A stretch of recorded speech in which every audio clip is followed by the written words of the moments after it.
See the stone set in your eyes. See the thorn twist in your side.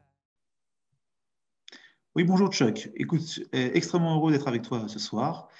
Vous êtes en train de mettre en place, depuis plusieurs mois maintenant, vous nous l'avez annoncé, que vous êtes en train de mettre en place en tout cas toute la mécanique de carbone sur le marché belge et également sur le marché français depuis peu. Voilà, c'est une super nouvelle pour les agriculteurs. Moi, j'aurais que tu nous expliques déjà en quelques mots votre structure, Sol Capital, qu'est-ce que vous faites et quelle est votre ambition? Voilà, Sol Capital est une entreprise qui cherche depuis 2013 à accompagner les agriculteurs vers plus de rentabilité à travers l'agriculture de conservation. On voit bien que le sujet carbone est au centre de ces thèmes et c'est pour ça que depuis un an, on travaille sur un programme de rémunération carbone qu'on a lancé en septembre cette année. D'accord.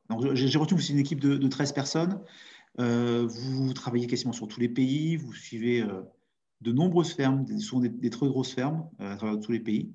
Et là, ce gros projet-là est en train de se mettre en place sur votre structure. Première question, je pense que tous les agriculteurs se posent. Qu'est-ce que je peux gagner? Typiquement, je déploie ma ferme en agriculture de conservation. Qu'est-ce que je peux espérer gagner avec les crédits carbone? Alors, d'abord, le certificat carbone, qui vaut 1 tonne de carbone évité ou stocké, sera rémunéré un minimum de 27,50 € la tonne.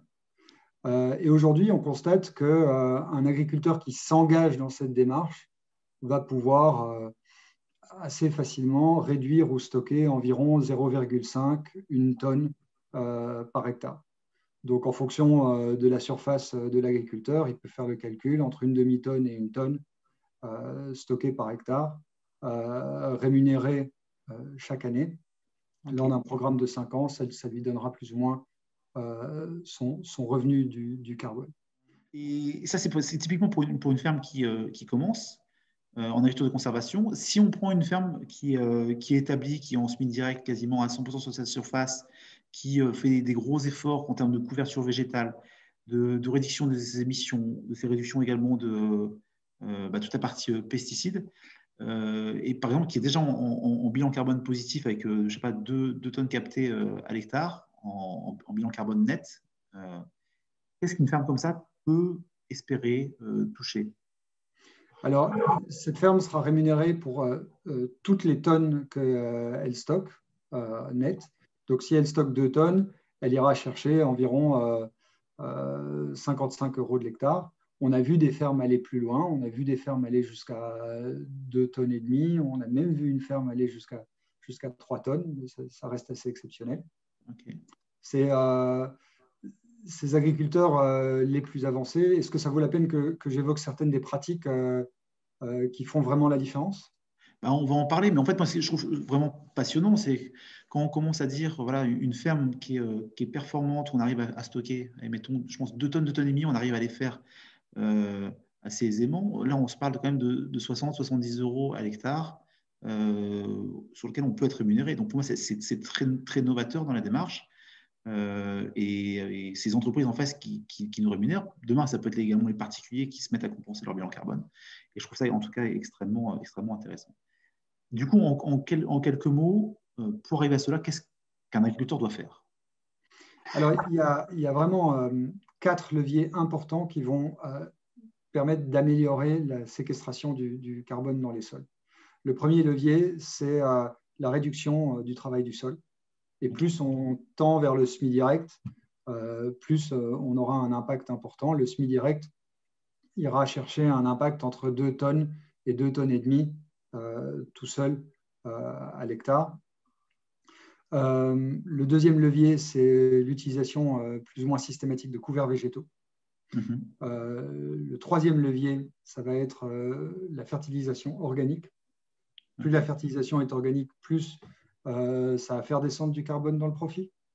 Et finalement, la diversification de l'assolement avec la présence de légumineuses dans l'assolement, légumineuses non fertilisées évidemment. Et typiquement, tout ce qui est les achats de combustible, les achats de produits phytosanitaires, tout cela, est-ce que vous les prenez en compte dans votre bilan carbone ou pas? Oui, absolument. On prend aussi les postes émetteurs. Et donc, il y a 3 grands postes émetteurs. Il y a la consommation de carburant. Donc, toute chose égale par ailleurs, une réduction des passages va contribuer favorablement au bilan gaz à effet de serre. Okay. Il y a tout ce qui est épandage et production des intrants, produits phyto et engrais, avec, c'est vrai, un fort accent sur l'azote minéral qui est très émetteur. Donc, plus on arrive à réduire l'azote minéral, mieux on s'en sort. Okay. Et puis, il y a la gestion des résidus de culture qui, aujourd'hui, à cause du protoxyde d'azote, a un effet net émetteur. D'accord, ok, donc c'est super intéressant. Et là, on comprend très rapidement tous les leviers qu'on peut mettre en place pour aller chercher cela. Moi, ce que j'ai retenu en tout cas dans votre placement, c'est que vous êtes entre d'un côté les industriels et de l'autre les agriculteurs. Et vous avez un rôle à la fois de conseil et de synthèse de la partie bilan carbone. Alors, est-ce que tu peux me dire un petit peu plus qui sont les acheteurs? Oui, alors les acheteurs, c'est principalement des entreprises issues du monde agroalimentaire qui vont chercher à développer des filières bas carbone. D'accord. Il y a un autre type d'acheteurs qui sont des organisations plus locales. C'est toujours des acheteurs privés, mais typiquement des fonds d'investissement. En Belgique, on a une entreprise qui fait du matériel médical, mais qui a voulu, par geste soit marketing, soit simplement par geste citoyen, rémunérer les agriculteurs autour d'eux qui pratiquent une agriculture qu'eux estiment responsable. D'accord, ça c'est très intéressant. Alors, Chuck, maintenant on se met du côté des industriels. Souvent, les industriels, qu'est-ce qui se passe? Je viens un petit peu de ce milieu-là où j'ai baigné dans l'industrie, notamment agroalimentaire, chez Nestlé, Pepsi, Danone également. Première question que l'on a. On est industriel, on émet notre dossier, notre bilan RSE annuel. On s'aperçoit qu'on a un bilan négatif parce qu'on est souvent sur un métier de production, donc on consomme de l'énergie.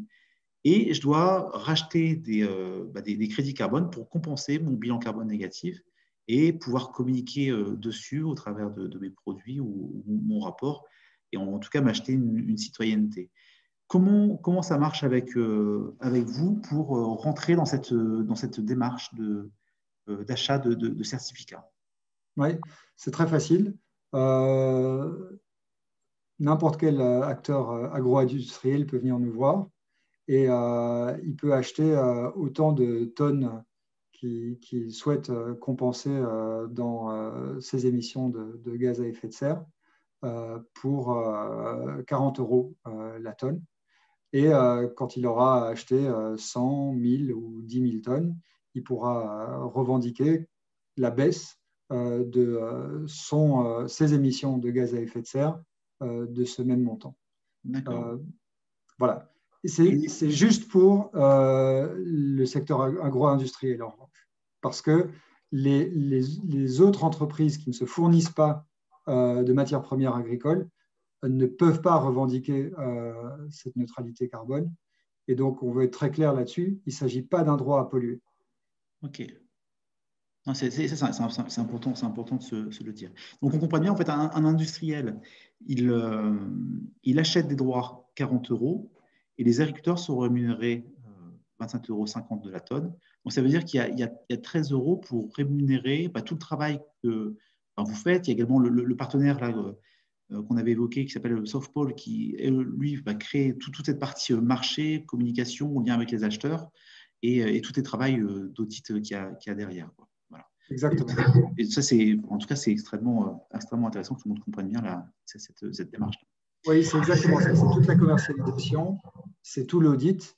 Et voilà. Et pour ceux qui ne savent pas, Southpol, c'est l'expert mondial du financement de projets bas carbone. Ils ont financé des milliers de projets bas carbone ou négatifs en carbone à travers le monde. Et ça rajoute un supplément de solidité à cette initiative pour inspirer confiance, notamment aux acheteurs des certificats carbone. Et du coup, en fait, moi, ce que je trouve très intéressant dans tout cela, Chuck, c'est que le marché aujourd'hui, il émerge. Il n'est pas encore, enfin, il existe, il commence à apparaître. Et ce qui est très important, c'est pour créer un marché qui est à la fois des acheteurs de crédit carbone, mais il y a également des agriculteurs qui produisent, qui vont vendre, quoi. Et plus il y aura d'acheteurs, plus les prix risquent d'augmenter et plus ça va attirer les agriculteurs pour mettre en place ce type de démarche chez eux, parce qu'à un moment, quand ça va être. Là, on dit la tonne de carbone, elle est à 27,50 €, mais peut-être que demain, elle sera à 30, 35 €. Et auquel cas, les agriculteurs vont commencer à regarder les choses différemment et à rentrer dans une démarche encore plus vertueuse. Donc, ça, c'est vraiment passionnant de créer cette émulation par à la fois les vendeurs et les acheteurs et de créer cette émulation collective. Oui, tout à fait. Et notre objectif, pour être clair, c'est de maximiser la demande pour faire monter ce prix-là.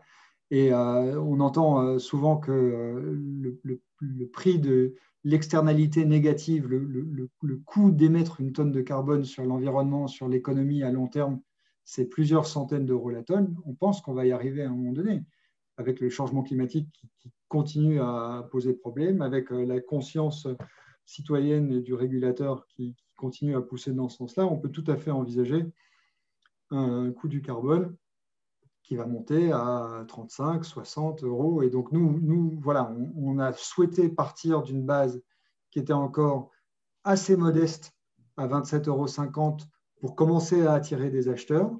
Mais on espère et on compte bien voir cette tendance faire boule de neige pour aller augmenter le prix. Et donc, on pense que dans quelques années, on va se retrouver sur des prix qui seront beaucoup plus intéressants pour les agriculteurs.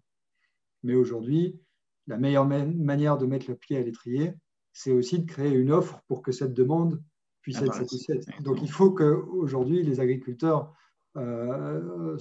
rejoignent déjà l'initiative, en tout cas pour amorcer la pompe. OK. Et j'ai une question, toute la partie qui a un impact sur le carbone également élevé, je pense notamment à la méthanisation, il y a plein de formes d'agriculture également comme ça qui permettent de réduire le carbone. Est-ce que ces activités-là sont rémunérées? Alors aujourd'hui, nous, on regarde que l'activité de l'exploitation au champ. Donc c'est à partir du moment où le tracteur va arriver sur la parcelle jusqu'au moment où la moissonneuse va quitter la parcelle. C'est ça qu'on regarde. On ne va pas regarder pour l'instant les haies, on ne va pas regarder ce qui se passe dans les bâtiments, on ne va pas regarder le méthaniseur. Ça, c'est d'autres sujets de certification possibles. Parfois, ils existent, parfois, ils n'existent pas encore. Mais nous, on se concentre vraiment sur les activités agricoles à strictement parler. D'accord. Okay. Et moi, ce que je trouve également très intéressant, c'est une petite anecdote, mais il y a une quinzaine de jours, avec mon épouse, on s'est mis à faire le bilan carbone de notre foyer. Et on se posait beaucoup de questions par rapport à ça. Et en fait, on s'est rendu compte j'ai trouvé un outil pour simuler ça, sur le site de l'ADEME notamment. Et on s'est rendu compte que l'on consommait par an 13 tonnes de CO2 à l'hectare. Voilà. Dès qu'on est en province, dès qu'on a une voiture, consommation au fioul, on chauffe la maison au fioul, 3 enfants, dès qu'on prend un peu l'avion, quand on part en vacances ou en déplacement professionnel, aussitôt on fait monter les compteurs très très rapidement. Et du coup, on comprend très rapidement, pour compenser nos émissions personnelles, il faut qu'on ait en face de nous une ferme qui soit extrêmement productive.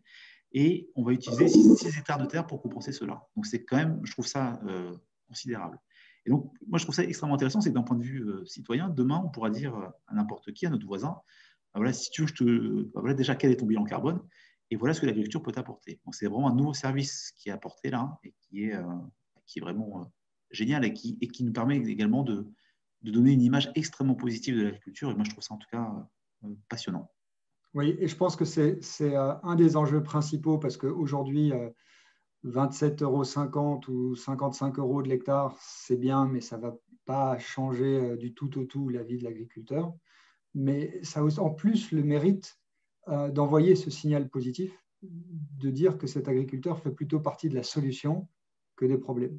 Et aujourd'hui, dans un contexte où trop souvent on voit que les agriculteurs sont montrés du doigt comme faisant partie du problème, c'était un signal tangible, mesurable, quantifiable, certifiable aussi, parce que c'est important de dire que le bilan carbone qu'on qu'on émet pour les agriculteurs, il est certifié ISO. C'est une preuve que cet agriculteur fait partie de la solution. Et je pense que la plupart des agriculteurs qui nous rejoignent, ils ont aussi ça en tête. Ce n'est pas juste la rémunération. On sent bien que voilà, il est temps qu'il y ait cette reconnaissance aussi pour les bonnes pratiques environnementales que les agriculteurs ont adoptées, parfois avec beaucoup de risques. Donc voilà, c'était important aussi. Ok. Moi, en tout cas, ce que j'ai compris de votre audit, c'est que vous aviez des outils que vous avez développés pour mesurer très précisément le bilan carbone des agriculteurs. J'ai trouvé en tout cas votre démarche extrêmement intéressante parce que ça donne vraiment des outils aux agriculteurs pour comprendre déjà là où ils en sont et ce qu'ils doivent travailler pour demain être performants au niveau de leur exploitation. Quand vous m'avez présenté les choses, j'ai trouvé ça vraiment extrêmement intéressant et transposable. Et ce que j'ai trouvé également extrêmement intéressant, c'est qu'en termes de données, au final, à partir du moment où on tient à jour sa traçabilité de son exploitation, on alimente 80-90% de votre modèle et au final, c'est extrêmement simple et ce n'est pas un gros travail d'alimentation. Voilà. Du coup, Chuck, tu peux peut-être nous en dire un petit peu plus là-dessus? Oui. D'abord, on veut que ce soit facile pour l'agriculteur. Alors, comment ça va se passer? Il va y avoir chaque année, pendant les 5 ans que dure le programme, sans engagement, un diagnostic qu'on va faire tourner sur l'exploitation. Ça demandera pas plus de 3 heures par an à l'agriculteur pour nous fournir les données qui sont nécessaires. Et nous, on se chargera de la saisie des données dans notre outil. Et il y aura un moment de restitution après ça, où on communique le bilan carbone de l'agriculteur, on le lui communique. Et on va passer un certain temps à expliquer voilà, quels sont les grands facteurs d'émission et comment il peut les améliorer, qu'est-ce qui est adapté à son contexte et la bonne stratégie pour voilà, optimiser son impact carbone. Et là derrière, il n'y a pas de cahier des charges fixe. Évidemment, il y a une série de pratiques qui seront intéressantes pour capter plus de carbone, mais on va obliger personne à faire que du semi-direct, on va obliger personne à ne faire que de la fertilisation organique. Chacun met le curseur où il veut, et nous, on sera là pour conseiller en fonction du bilan carbone de chacun, comment l'optimiser au mieux en fonction de son contexte. D'accord. Combien de fermes vous avez dans votre programme actuellement?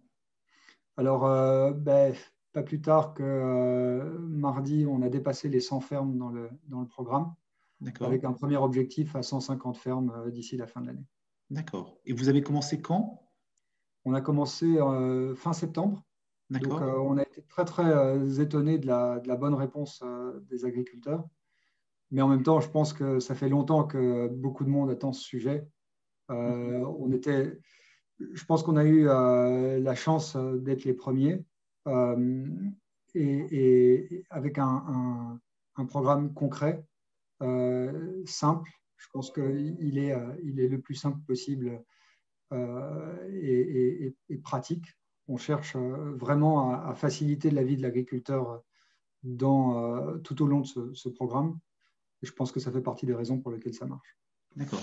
Et très concrètement, je suis agriculteur, ce que tu me racontes, ça me parle, j'ai envie de rentrer là-dedans, je m'intéresse déjà à toutes ces techniques-là et je veux être rémunéré pour mon travail, voilà, sociétal.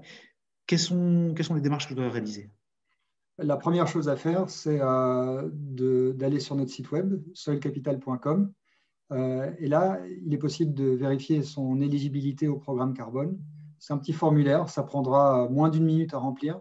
Okay. Et on vous rappellera pour vous donner plus d'informations à partir du moment où vous êtes intéressé. Et même si vous n'êtes pas éligible, on vous rappellera. D'accord. Donc, on vous l'expliquera. Et toi, ce que tu m'avais dit également, c'est qu'il y a une date butoir pour rentrer dans les programmes, c'est qu'il faut faire cette démarche-là avant le 31 décembre de l'année civile. Si on veut être rémunéré pour la saison 2021, il faut s'inscrire avant le 31 décembre 2020. D'accord. Et c'est une démarche dans le temps. Ce que j'ai retenu également, c'est qu'on rentre pour un programme de 5 ans. Exact. Et vous allez même un peu plus loin, c'est que le système de rémunération, on est rémunéré de son travail en N+1 et avec 80% de rémunération, tu m'arrêtes si je me trompe, et 20% qui sont rémunérés dans le temps pour montrer en tout cas sa bonne foi en termes de stockage de carbone, c'est qu'on stocke, mais on ne souhaite pas, d'ici 3-4 ans, déstocker massivement en modifiant lourdement ces pratiques pour faire un retour arrière. Oui, tout à fait. Quand un acheteur acquiert du carbone, c'est qu'il souhaite une certaine pérennité à ce carbone. Et donc, l'agriculteur s'engage à maintenir le carbone pendant 10 ans dans les sols.